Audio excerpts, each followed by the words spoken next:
d'arrêter son alimentation et son hydratation. S'il arrive à ses fins, nous pourrons dire que la première euthanasie légale aura lieu en France.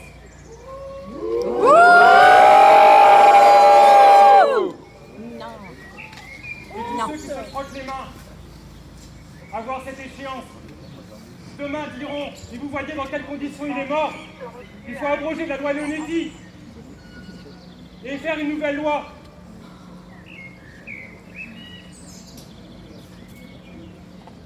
Franchement, aujourd'hui, comme j'ai dit ces derniers jours, j'en appelle à ma famille, à Rachel, son épouse, à mes frères et sœurs, qui ne se rendent pas complices de cette barbarie qui s'annonce. J'en appelle au ministre de la Santé, qui ment en disant que Vincent n'est pas handicapé.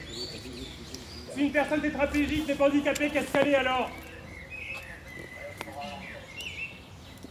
J'en appelle également au président Macron.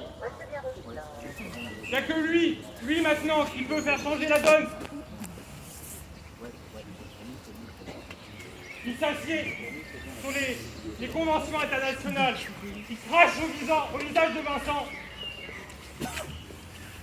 J'en appelle également à tous ceux qui ont un pouvoir quelconque pour faire arrêter cette barbarie. C'est vraiment une barbarie. On vous ment en permanence. Vincent n'est branché à aucune machine. Il est seulement alimenté et hydraté comme des milliers de personnes en France.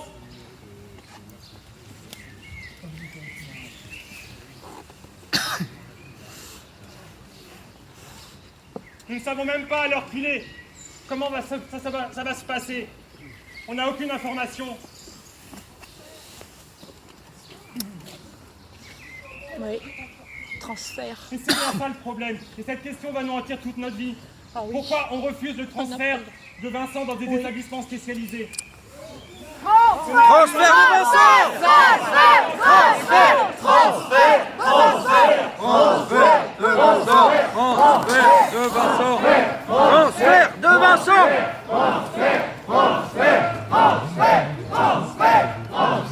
Transfert! Dictature.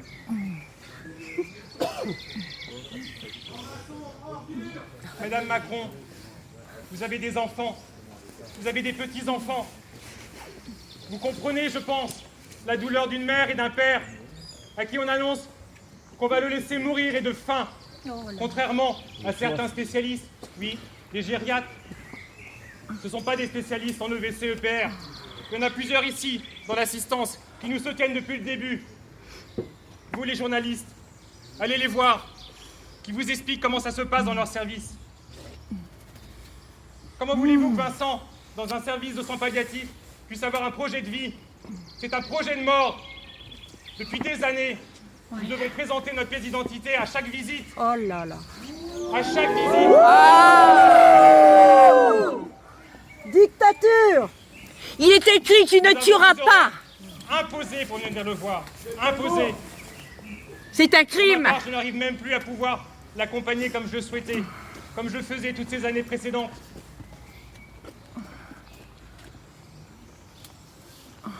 La vie!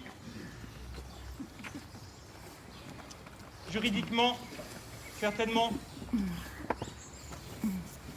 on a été certainement au bout avec nos avocats, nos formidables avocats qui se battent. Alléluia. On essaye encore de faire quelques procédures. Vous avez vu un communiqué de nos avocats qui est paru aujourd'hui. C'est certainement ce qui va se terminer.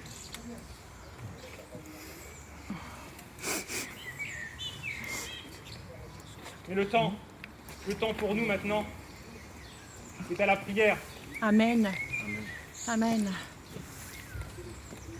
C'est notre arme la plus puissante, la prière. Et plus que ça, La prière. notre devoir est d'accompagner Vincent. Mais comment allons-nous l'accompagner? Nous ne savons même pas encore aujourd'hui. La prière. Oui. La prière. La puissance de la prière au nom de Jésus. Mais franchement, de journalistes. Allez voir les services EVCEPR. Allez voir. Notre combat, il est forcément pour Vincent, Amen. mais il est aussi pour les 1500, 1700 personnes qui sont dans la même situation. Amen. Qu'est-ce qui va devenir d'eux après? Les familles Amen. sont extrêmement inquiètes, elles nous contactent régulièrement.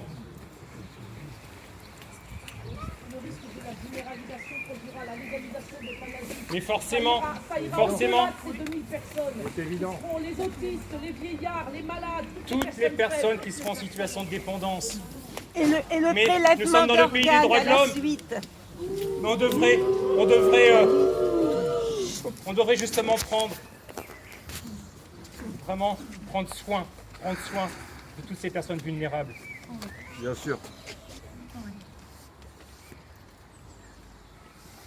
Pourquoi les médecins n'ont jamais voulu voir ces vidéos que nous faisons de Vincent avec lui? Je vous assure, régulièrement, Vincent nous regarde, tourne la tête quand nous sommes là. Quand vous arrivez à capter son regard, il y a énormément d'émotions qui passent dans son visage.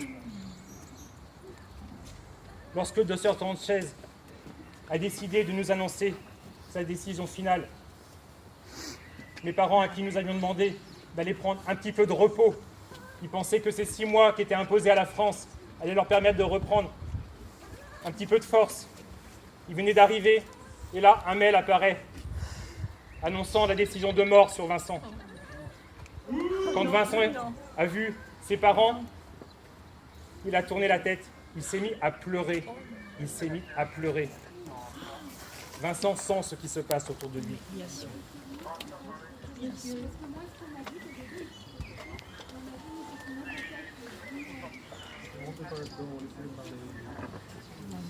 Mais nous avons ces preuves. Ils ne veulent pas les regarder. Le docteur Sanchez, lors des collégialités, n'a même pas voulu ouvrir ces vidéos. Là, quand Vincent a pleuré, il y a eu un témoin. Oui, il y a eu un témoin du service, il nous a bien dit, il pleure, parce que précédemment, on nous disait qu'il faisait de la conjonctivite. Il paraît qu'il a essayé de parler, de s'exprimer. Il fait des vocalises régulièrement. On ne peut pas appeler ça de la parole au sens strict. Oui, mais ça voudrait sortir et ça peut pas. On ne sait pas ce que ressent Vincent. On ne sait pas quel est son degré de conscience.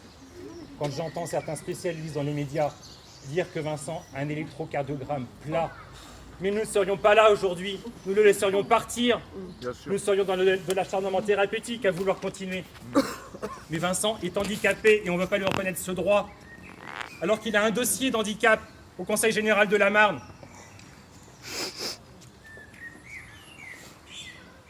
Qu'est-ce qui interdit son transfert? Vincent est sous tutelle. Nous sommes bloqués contre la tutelle.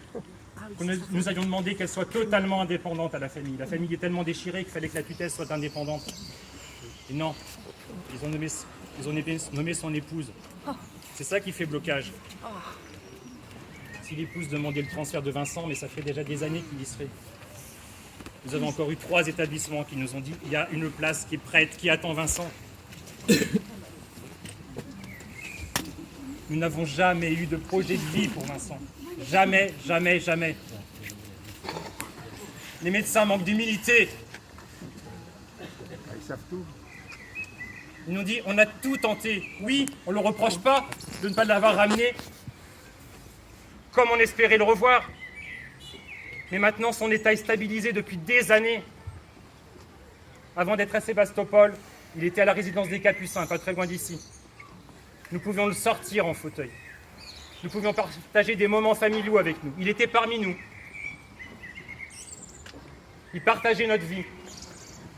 Depuis qu'il est arrivé à Sébastopol, il n'a jamais remis le nez dehors. Il ne sait même plus ce que c'est que le vent qui passe sur son visage. C'est honteux! C'est honteux! C'est scandaleux! On demande qu'il soit mis en fauteuil. On demande que la circulaire de mai 2002 soit appliquée sur Vincent. Elle ne l'est pas, elle ne l'a jamais été. Et vous savez, on vous dit qu'ici, c'est un établissement spécialisé. Mais il n'y a plus de lits. Les lits sont fermés en EVCEPR. Vous allez à l'accueil, c'est marqué soins palliatifs. Alors qu'auparavant, c'était indiqué soins palliatifs, service de VCEPR.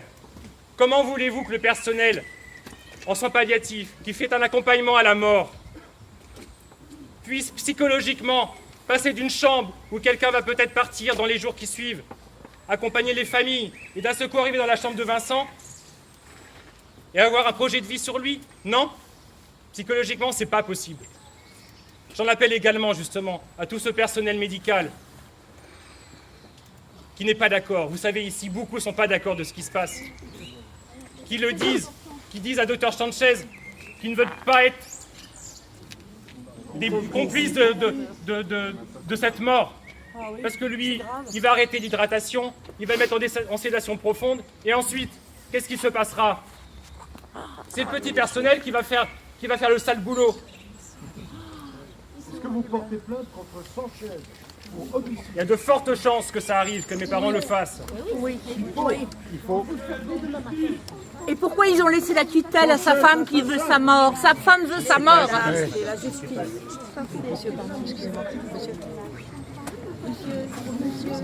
Voilà, je vous remercie beaucoup vraiment de votre présence.